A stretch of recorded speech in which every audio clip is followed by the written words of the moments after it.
Hi everyone, welcome to US Immigration Hub channel. In today's video, we are going to talk about how to file Form I-131, which is application for travel documents, parole documents, and arrival departure records. In this video, we are going to talk about how to file the Form I-131, filing fee, supporting document, and where to file. If you are new to this channel, my name is Liman and I make videos for a family-based immigration to simplify the immigration process and give you a confidence to go through your immigration journey by yourself. First of all, I am not an immigration attorney. I'm here to help you based on the information I have from US CIS website and also based on the instruction that comes with the form. If you found this video very helpful, please subscribe, share, hit notification bell, and give us a big like so you too can share the video with more people. So if you're ready, let's get started. This is a new version of Form I-131. If you want to know the version, go at the bottom of pages and you will see it. As you can see, this one, Form I-131 edition, 1st 2025. So let's go to USCIS website to see when this version is due, or we can start filing this form. From this edition, which is January the 20th, 2025, starting April 4th, 2025, USCIS will accept only this version right here, which is January 20th, 2025. So from before 4th 2025, before 4th April 2025, you can still file the prior editions. But after on the 4th April 2025, they only accept this edition, which is January the 20th, 2025. So now let's go back to our form. Now let's start filing this form first. So this part right here is for USCIS use only. Do not touch it. And this part right here is for an attorney if you use one. So do not touch it as well. For us, we're going to go straight where it says start here. Type or print in black ink. I always say it in my videos, you can do both. You can type, and when you print it, if you miss something, you can add it with a black ink. Only a black ink. But never correct anything that's been already typed. That's my big advice. Never correct anything that's been already typed. Now select the application type below. I'm sorry. Now we're gonna go to part 1, application type. Question: select the application type below. For re-entry permit, that's what this video for. 1. I am a lawful permanent resident or conditional permanent resident of the United States and I'm applying for a re-entry permit. They said here you select only one type. So this video is going to be for re-entry permit.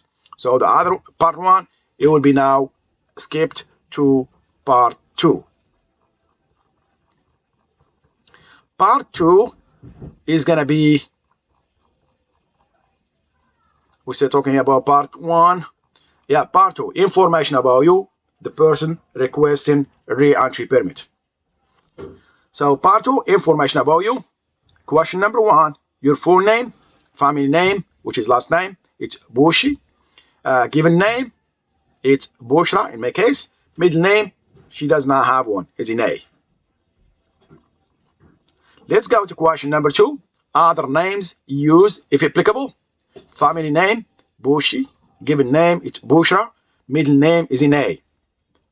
And here you can do both. You can leave it blank and put in A, or you can use the same name you used above. So both works. I've done that and both works. Now let's go to question number 3, current mailing address or safe address if applicable. In care of name, full name, it's Bushi Bushra. Street number and name is 100 Robert Ron. city or town, Indianapolis, state, Indiana, zip code 46254. As soon as you select the state right here, the country will be automatically populated right here as USA. If not, you must add it with a black ink. So current physical address if different from the above address. So in my case, it's the same. So question number 4 will be left blank. So now let's go to other information. Question number 5, alien registration number, if any, you must have one. If you have a green card, you must have one. So let's go right here and show you one. This is a number from your green card. You can get it from your green card. And also, you can get it from your I-797C if you have one, as well as right here, USCIS alien number right here. So get it from there and copy it right here. Country of birth, you will get it, of course, from your passport, Morocco. Country of citizenship or nationality, it's Morocco. That's question 7. Question number 8, sex, she's a female. Question number 9, date of birth in the format, month, day, and year is January the 1st, 1990. U.S. Social Security number, it's just for learning purposes. I put like 9 3s. Question number 11, U.S. CIS online account if you have one. If you have a receipt number that starts with IOA number, like this one right here, I'm going to show it to you. If you have a receipt number that starts with IOA number, which is these 3 letters right here, means you have USCIS online account. Go to your USCIS online account, I will find it. If you have a I-797C, like this one right here, you can have it right here. And I'm sorry, you can have it right here. USCIS online account. So copy from there and paste it right here if you have one. So in my case, I don't have one. Just I want to show it to you where you find it.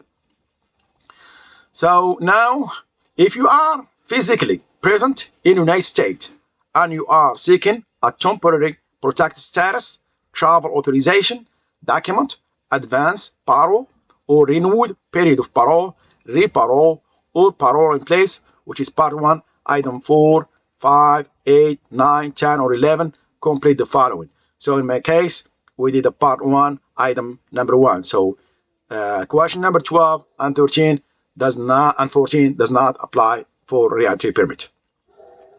So information about them. Complete this section only if you are applying on behalf of someone else. So it does not apply for me either. So the question number, item number 16 to 27 does not apply for reentry permit if, as they say that I had, complete this section only if you are applying on behalf of someone else. So in my case, it does not apply for me. So we're gonna go straight to part 3. Part 3, it's biographic information of the person who will receive the travel document, parole document, or arrival departure record. So question number 1, ethnicity, not Hispanic or Latino. Question number 2, race is white. Question number 3, height is 5 inches is 2, weight is 160 pounds. Question number 5, eye color is black. Question number 7, hair color is black. Now we're gonna go to part 4, which is processing information. Question number 1, has the person who will receive the travel document, parole document, or arrival or departure record, if approved, been in any exclusion, deportation, removal, or rescissions proceedings? In my case is no. Question number 2A, have you ever before been issued a reentry permit or refugee travel document? If you answered yes, provide the information, item numbers 2A to 2C for the last document issued to you. In my case is no, but if you answered yes, you can answer it right here from 2B to 2C. So let's go to question number 3A. Have you ever been issued an advance parole document? In my case is no, but if you answered yes, you must provide that in 3B and 3C. Now, let's read this. If you are requesting parole from outside the United States, parole in place or reparole from inside the United States, skip to part 8. Are you requesting replacement? Are you? So for us, it does not apply for reentry permit, so we have to stay on question number 4. So are you requesting a replacement reentry permit, refugee travel document, advanced parole document, or TPS travel authorization document? In many cases, no. Read this question very carefully because sometimes it's very important. If you are requesting parole from outside the United States, parole in place, or reparole from inside, the United States, skip to part 8. So in our case, for reentry permit, this one, question number 4 applies for us. So my answer is no.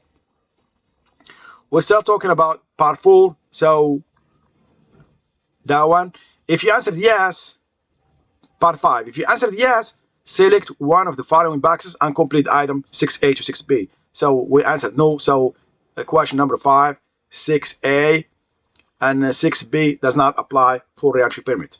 So now let's go to this question right here. If you are applying for an advanced parole document, skip to part 7.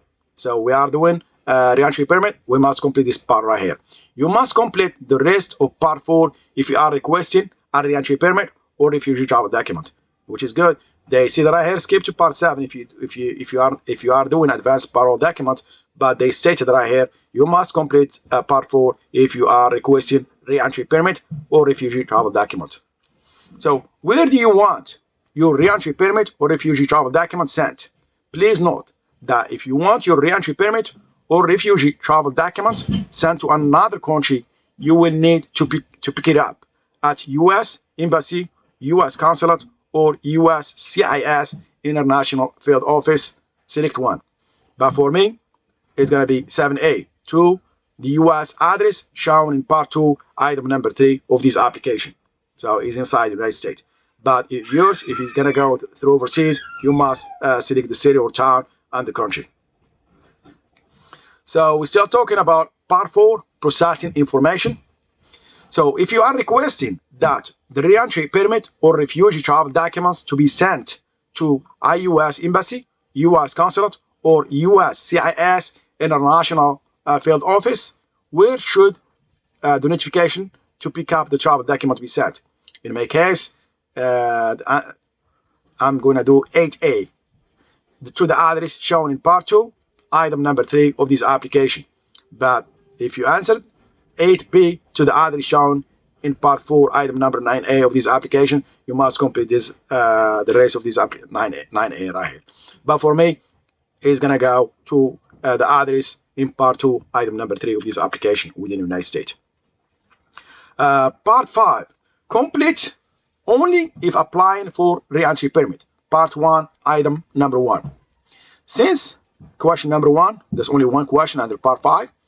Since becoming a permanent resident of the United States or during the past 5 years, whichever is less, how much total time have you spent outside the United States?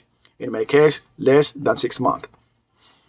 Part 6, complete only if applying for a refugee travel document, so it does not apply for reentry permit.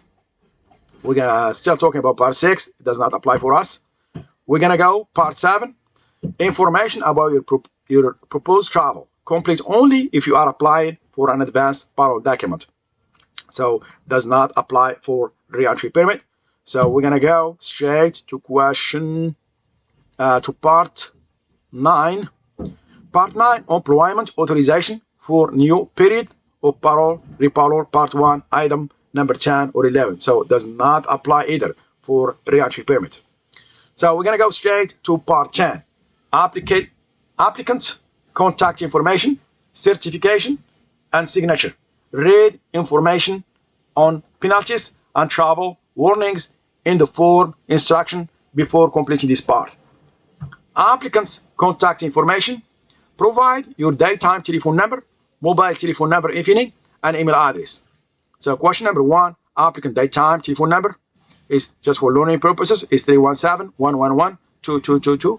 Applicant mobile number, same as the daytime telephone number. Question number 3, applicant email address is sb@gmail.com. So now we're gonna go to applicant's certification and signature.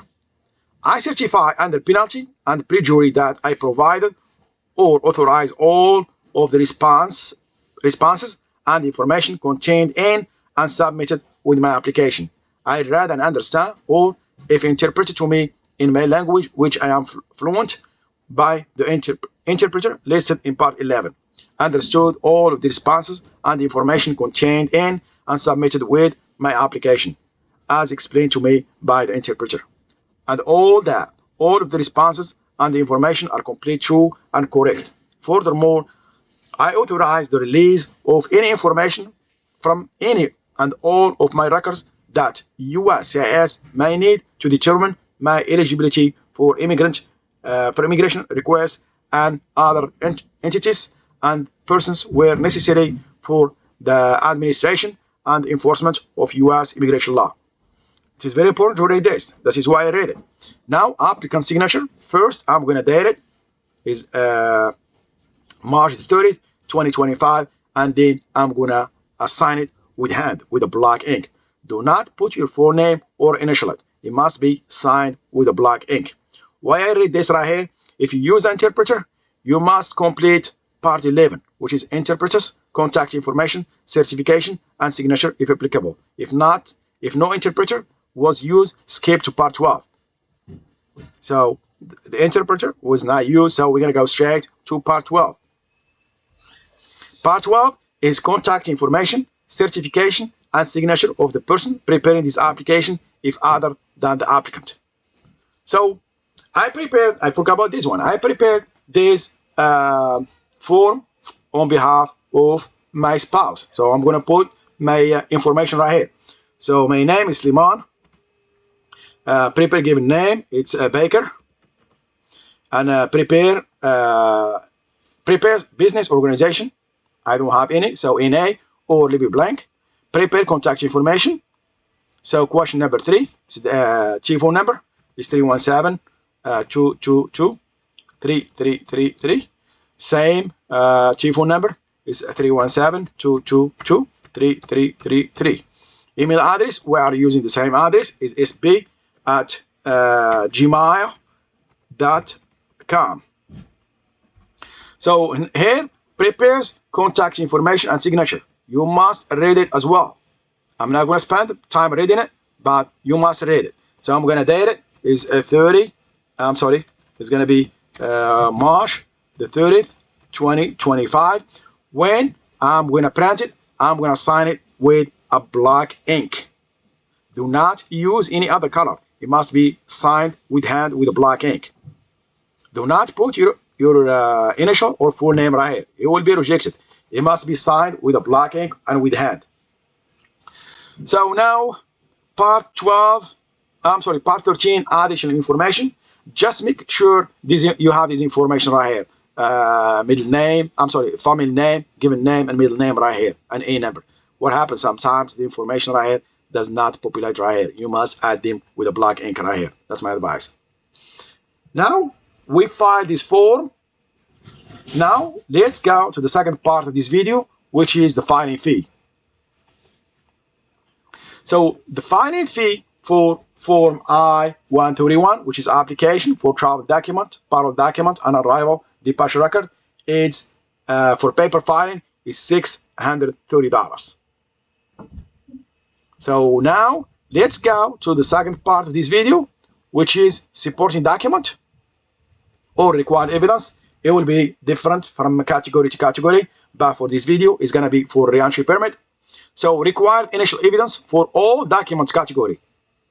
For identity document, all applicants must include a copy of an official for identity document showing your photo, name, and date of birth. Example, if your current employment authorization document, if available, a valid government-issued driver license, passport, identity page, or form, which is green card, Form I-551, which is green card, or any other official identity document. The copy must be clear, show the photo and identity information. So, second, question number 2, required evidence. So, you must file your application with all required evidence. Not submitting required evidence will delay the issuance of the document you are requesting. USCIS may request additional information or evidence, or may request that you appear at a USCIS office for a biometric submission or an interview. So, specific required evidence by document category. Now we're going to go to reentry permit. You must attach a copy of front and back of your green card. So, the biographic page of your passport and copy of the visa page showing your initial admission as a lawful permanent resident or other evidence that you are a lawful permanent resident. B. A copy of the form I-797, notice of action, approved notice of your application to replace your permanent resident card, or temporary evidence of a lawful permanent resident status. This is what you need as required evidence for form I-131 for reentry permit. Now, let's go to the last part, which is where to file. If you live in this state right here, you must use USCIS Phoenix lockbox. And if you use a US Postal Service, send it to this address right here.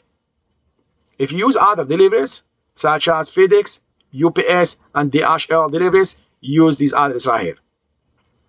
If you live in this state right here, you must send it to USCIS Elgin lockbox. If you use Postal Service, you send it to this address right here. And if you use FedEx, UPS, and DHL deliveries, you send it to this address right here. If you live in this state right here, you must send it to USCIS Chicago lockbox. And if you use US Postal Service, use this address right here. And if you use FedEx, UPS, and DHL deliveries, you must send it to this address right here. If you live in this state right here, you must send it to USCIS Dallas lockbox. If you use Postal Service, you send it to this address right here. And if you use FedEx, UPS, and DHL deliveries, you send it to this address right here. So this is the end of this video. I hope you like it. If you do, please subscribe, share, hit the notification bell. Thank you, and see you in the next video.